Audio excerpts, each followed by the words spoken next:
வணக்கம். முனைவர் பா. மணிகண்டன், உதவி பேராசிரியர், தமிழ் துறை, டாக்டர் எஸ்.என்.எஸ். ராஜலட்சுமி கலை மற்றும் அறிவியல் கல்லூரி, கோவை. சென்ற வகுப்பின் தொடர்ச்சியாக 14 கீழ்க்கணக்கு நூல்களில் ஒன்றான திருக்குறள் குறித்து இக்காணொளியில் காண்போம். திருக்குறள் ஒரு தொன்மையான தமிழ் மொழியின் அற இலக்கியமாகும். சங்க இலக்கிய வகைப்பாட்டில் 14 கீழ்க்கணக்கு எனப்படும் 18 நூல்கள் தொகுப்பில் இருக்கும் நூல் திருக்குறள்.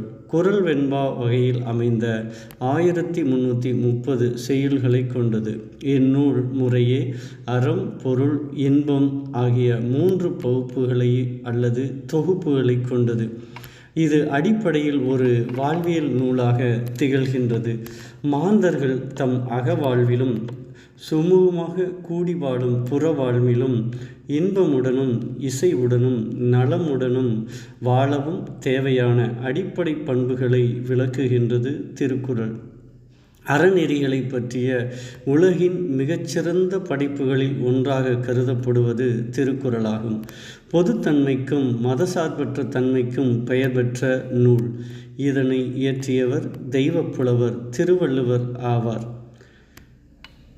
இந்திய ஆய்வறிவியல், மீவியற்பியல் ஆகியவற்றின் மிக பழமையான படைப்புகளில் ஒன்றாக கருதப்படும் திருக்குறள் உலகப் பொதுமறை, பொய்யாமொழி, வாயுரை வாழ்த்து, முப்பால், உத்தரவேதம், தெய்வநூல் என பல பெயர்களாலும் அழைக்கப்படுகின்றது. அகிம்சையை மையமாக கொண்டு இயற்றப்பட்ட இந்நூலில் தனிநபருடைய அடிப்படை நல்லொழுக்கங்களான இன்னா செய்யாமை மற்றும் புலல் உண்ணாமை ஆகியவற்றை வலியுறுத்துகின்றது.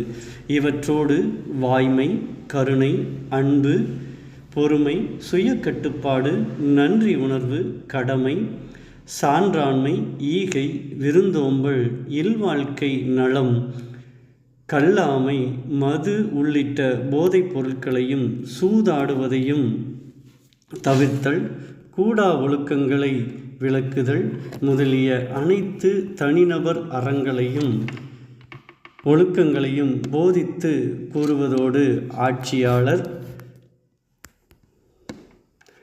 அமைச்சர், சமூக நீதி, அரண், போர், கொடியோர்க்கு தண்டனை, கல்வி, உளவு போன்ற பலவிதமான அரசியல் மற்றும் சமூக தளங்களை உள்ளடக்கி பேசுகின்றது.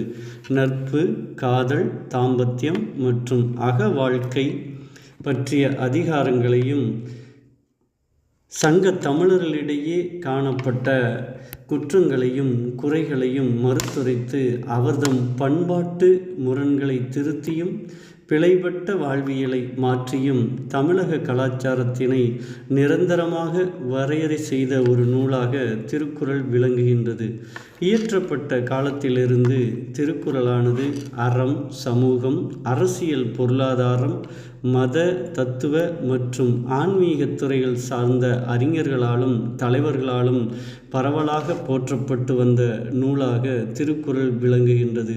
இவர்களில் இளங்கோவடிகள், கம்பர், வ.உ. சிதம்பரம் பிள்ளை, ராமலிங்க அடிகளார், காரல் கிரவுல், ஜி.யு. போப் மற்றும் யு. ஹிசி ஆகியோர் குறிப்பிடத்தக்கவர்கள் ஆவர்.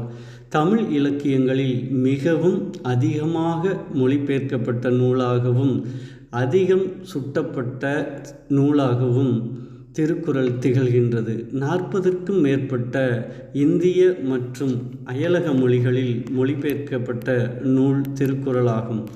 இந்நூல் உலகில் அதிகம் மொழிபெயர்க்கப்பட்ட பண்டைய படைப்புகளில் ஒன்றாகும். 1812ஆம் ஆண்டு முதன்முறையாக அச்சுக்கு வந்ததிலிருந்து இந்நூல் இடையராது அச்சில் உள்ள நூல் திருக்குறள். அனைத்து நூல்களிலும் காணப்படும் சிறந்த அறங்களை தேர்ந்தெடுத்து அனைவரும் ஏற்றுக்கொள்ளக்கூடிய வகையில் பொதுத்தன்மையுடன் விளங்கும் நூல் திருக்குறளாகும். கால வெள்ளத்தில் தொன்று தொட்டு தமிழக மக்களாலும் அரசாலும் போற்றி பாதுகாத்து வரப்படும் ஒரு நூல் திருக்குறளாகும். தமிழக கலாச்சாரத்தில் மிகவும் மதிக்கப்படும் ஒரு நூலாக விளங்கும் திருக்குறள் 12 பாரம்பரிய பெயர்களான திருக்குறள், புனிதமான குறள், உத்திரவேதம், இறுதி வேதம், திருவள்ளுவம், ஆசிரியரின் பெயர், பொய்யாமொழி, பொறிக்காத சொற்கள், வாயுரை வாழ்த்து, சத்தியமான பாராட்டுக்கள். தெய்வ நூல், தெய்வீக புத்தகம், வள்ளுவ மாலை, ஆசிரியர் கோர்த்த மாலை, முப்பால், 3 பிரிவு அல்லது 3 பகுப்பு, தமிழ்மறை, தமிழினுடைய வேதம், தமிழ் மனுநூல், தமிழின் நீதி நூல், திருவள்ளுவப் பயன், ஆசிரியரால் விளைந்த பயன் மற்றும் பொதுமறை, பொதுவான வேதம் ஆகியவற்றால் இந்நூல் பிரதிபலிக்கப்படுகிறது.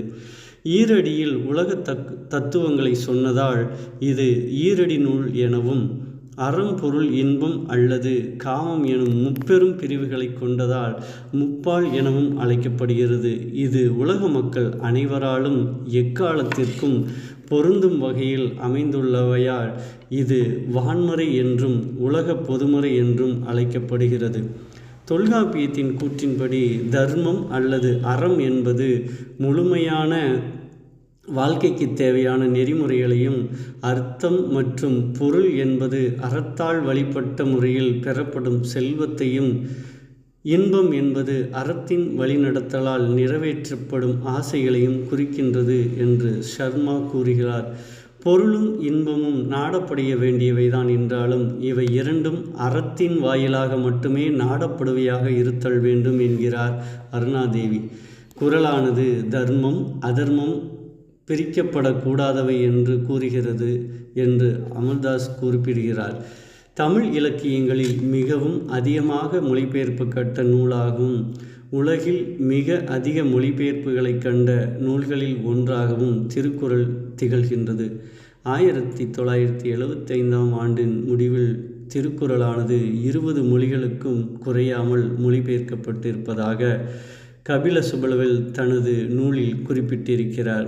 வடமொழி, இந்தி, தெலுங்கு, கன்னடம், மலையாளம், பெங்காலி, மராத்தி, குஜராத்தி, உருது ஆகிய இந்திய மொழிகளிலும், பர்மியம், மலாய், சீனம், பீஜியன், இத்தாலியன், பிரெஞ்சு, ஜெர்மானியம், ரஷ்யன், போலிஷ், ஸ்வீடிஷ், தாய், ஆங்கிலம் ஆகிய அயல் மொழிகளிலும் இதுவரை குறளானது மொழிபெயர்த்தம் செய்யப்பட்டுள்ளது. உலக மக்களின் வாழ்வியலை பொதுவாக கூறும் ஒரு நூலான திருக்குறளை நாமும் கற்போம். ஒரு மொழியின் இலக்கண அடிப்படையில் தோன்றி, அதாவது அகரத்தில் தோன்றி மொழியின் இறுதி எழுத்தில் முடியும் ஒரு நூல் திருக்குறளாகும். அதாவது தமிழ் மொழியின் முதல் எழுத்து ஆ அகரத்தில் தொடங்கி அகர முதல எழுத்தெல்லாம் ஆதி பகவன் முதற்றே உலகு என்று அகரத்தில் தொடங்கியும் இறுதி எழுத்தான நகரத்தில் முடியும் குறள் ஊடுதல் காமத்திற்கின்பும் அதற்கின்பும் கூடி முயங்க பெறின் என நகரத்தில் முடியும் இலக்கியமாக திருக்குறள் விளங்குகின்றது. நன்றி.